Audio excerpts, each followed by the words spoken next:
Yep. And then there's Hufflepuff, which is kind of the neutral house. Yep. It's where all the where lame a people lot are. of Speaking of lame people, neither of these guys are lame.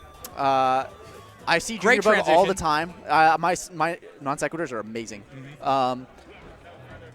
JuniorBug, I've seen his name in bracket before. I've never actually seen him play. But Relkin is Ganondorf.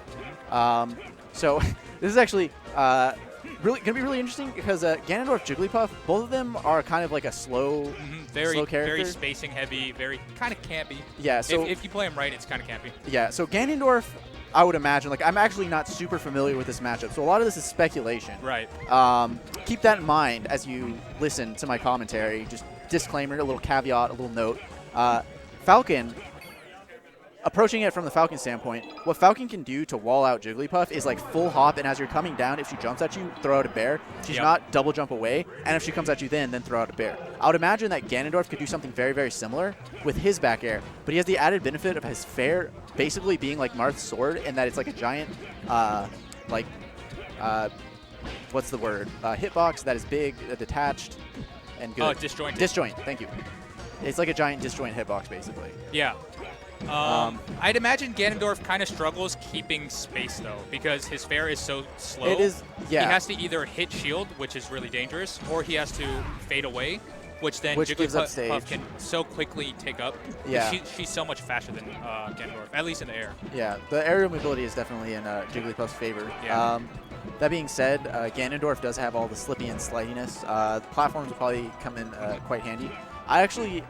Normally, I would say that FD is like Ganondorf's worst stage in most matchups. Honestly, in the Jigglypuff Ganondorf matchup, I would imagine FD isn't that bad because you'd be able to do that back air shenanigan, basically. Yeah. That is how you kind of just shut Jigglypuff down as a Falcon. And since Ganondorf has a very similar back air, similar properties, I would imagine that would work very well on that stage. I think JuniorBug was kind of having difficulty initially trying to figure out how to edge guard Ganondorf. But it looked like he figured it out on that last dog. Yeah, he just went down there and went after him. Yeah, all you have to do is pretend Ganondorf is like a floatier Falcon, basically, that is fatter. There's not too many hitboxes that he can throw out when he's trying to recover. Yeah. Hey, Hunter, can you turn on the game audio? Yeah. Oh, okay. Okay. All right. So anyway, but yeah. So the thing about this, like Jigglypuff is kind of a balloon, and so this matchup isn't super bad for Ganondorf because of the fact that he hits like a truck. Yeah. Like against most characters, you get like 3-4 solid fairs on somebody, and it's like they're in kill percent easily. Yeah. So it's basically it's a question of like can JuniorBug stay disciplined enough to win neutral over and over again instead of overextended? Because if he kind of messes up, because I think in general Puff is going to have a much better time in neutral than Ganondorf, but if he messes up like 3 times, 3 fairs might be enough to kill him. Like if he's not DIing properly. Yeah, so he should have gone out there. Ooh. Okay, that was good edge guard. He probably could have closed it out a little bit earlier before he got hugged, but yeah. See, one more fair and Jigglypuff is dead. He's hit her like even that up air was close. 5-6 times this stock and like kill percent. Like I think there was a grab into an up air and then like a jab before that, and then like 2 fairs and kill percent. Yeah, so this actually isn't that bad for Ganondorf. I see he's but doing again, all speculation. Yeah, again, all speculation. I've never actually played this matchup before. I've seen it a few times, and I know it from a Falcon perspective. And Ganondorf and Falcon they're not. They share some similar. traits. They share some similarities, though. Yeah. Ganondorf is slower, but he does have the bigger hitboxes. Yeah. Which is actually really important when you're trying to space against Jigglypuff. Yeah, he's doing a good job of like doing the full hop fair at her to try to take space. It seems to be working pretty well most of the time when he can set it up. Yeah. But the thing about it is that like you kind of have to have center stage so you don't land on the platform. Yeah. Otherwise, coming down, you'll I think land. Relkin was probably trying to fair there. Probably. Ooh, wow. Yeah. And I think that was like 4 hits. Yeah, that was like 4 hits. Because that's a strong up smash. Yeah. Very strong up smash. The thing about Ganondorf is also his grabs. I'm pretty sure his down throw, unless you DI it all the way back as Jigglypuff, you'll guaranteed get like at least an up air. even if you DI it full back, I think you might still be able to get a back air, but I'm not 100% sure. I just know that, generally speaking, when you get down thrown by Ganondorf, if you want to avoid getting up aired or like jabbed or something, you DI back because it'll put you back pretty far. And It's I think the opposite of Falcon's grab, or down throw rather. Yeah, and I think JuniorBug is being a little bit too aggressive in these edge guards. I think he's trying to make it harder than it has to be.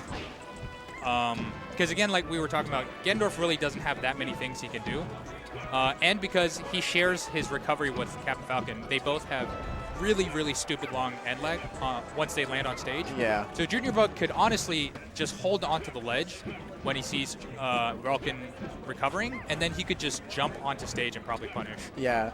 Depending on how far in he gets. Yeah, and yeah, like you said, depending on how far in he gets, like even like at this point, a rest, like just grab ledge. Mm-hmm. Okay, that was really good back at grab ledge, and then if you, yeah. Yep. So I think before JuniorBug was getting maybe a little antsy, and he'd see Relkin getting close to the stage, and instead of just holding on and punishing after he landed, he tried to like interrupt him with an aerial. Yeah. But that's kind of dangerous because Ganondorf can like hug you. Yeah. And then you're helping him get back basically. Yeah. So it looks like Relkin character switched to Marth. I've actually never seen his Marth before. I've played as Ganondorf in bracket a couple times, and it's okay. It's a Ganondorf. Yeah. I was not aware he had a pocket Marth though. This is again another super spacing heavy matchup. All of Jigglypuff's matchups are Yeah. actually super spacing heavy. Yeah. In fact, I would argue that the game of Melee is super spacing heavy. But anyway, pedantry aside, Marth. Okay, so I actually recently read something that Arc posted on somewhere. I think it was Arc. I want to say it was Arc, but don't quote me on this.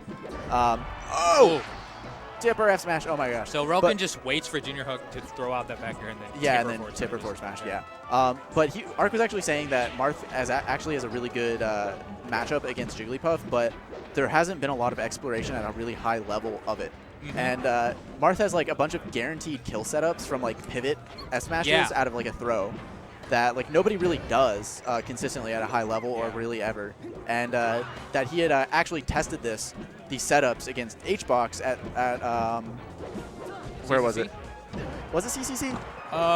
Wait, I don't think HBox was there. Yeah, I think it must have been Maybe Low Tier Genesis City. No, or Genesis. Genesis. I think it was Genesis. Okay. But yeah, so at mid percent, I think Marth can. I forget which throw it is, but he can definitely get a guaranteed. The pivot forward smash out of a grab. And I think I've seen PPU do it a couple times actually against a Jigglypuff. Yeah. But this is also kind of unnatural for Puff players. But in this matchup, it's actually pretty useful to stay grounded a lot more. Because Marth can challenge you so well with his fair and also with forward smash if he sees you coming in. It's very easy for Marth to respond to you being in the air. So sometimes it's actually better to stay a little bit grounded because there's not too many great hitboxes Marth can throw out other than down tilt once you're like crouching and on the ground. Yeah. So it's important to kind of mix up your movement because once you're always in the air, he has tons of like tilts and quick aerials that can challenge that space. And it's harder for him to challenge that space when you're grounded. Yeah. Marth kind of poops on characters when they're above him, basically. Mm-hmm. Is what it boils down to. And I'm actually not sure if Peach or if Puff can crouch underneath Marth's grab. Marth's grab. I'm actually not sure either. There's a pretty decent player sitting to our right who maybe he knows off the top. No, he doesn't know off the top of his head if I Jigglypuff don't think can. that's a thing. I think she can crouch under the jump cancel Marth grab, but I don't think she can grab under the dash because. Okay. So she has a bob when she's crouching, so I guess that affects it. Yeah. Okay. But so in any case, Jigglypuff just has a really small hitbox when she's crouching, so it's really useful in especially in the Sheik matchup, but in many matchups. Yeah, like going for a grab against Puff in a lot of matchups is very, very dangerous because she can just kind of crouch under it if she sort of reads it and then just rest you, like because you try to grab her. Jigglypuff is silly. Yeah, and I think JuniorBug also needs to be more patient with his aerials. Ooh, see right there, I'm pretty sure that if he had dashed in and then dashed away a pivot F smash towards Jigglypuff, that he would have tippered her and killed her. I don't know for sure, but that definitely looked like one of the setups that that Arc has like talked about before, and like I've seen PPU do from time to time. I think it was PPU.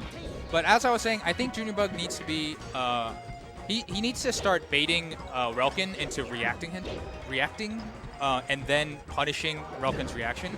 Because JuniorBug has been jumping and then constantly throwing out hitboxes, but because there's a very clear rhythm to that, it's easy to punish that. That was actually a super sick recovery. Made it super ambiguous whether or not he was going for edge. Relkin taking game 2. Good stuff. It's actually pretty solid. Yeah, what were you saying before?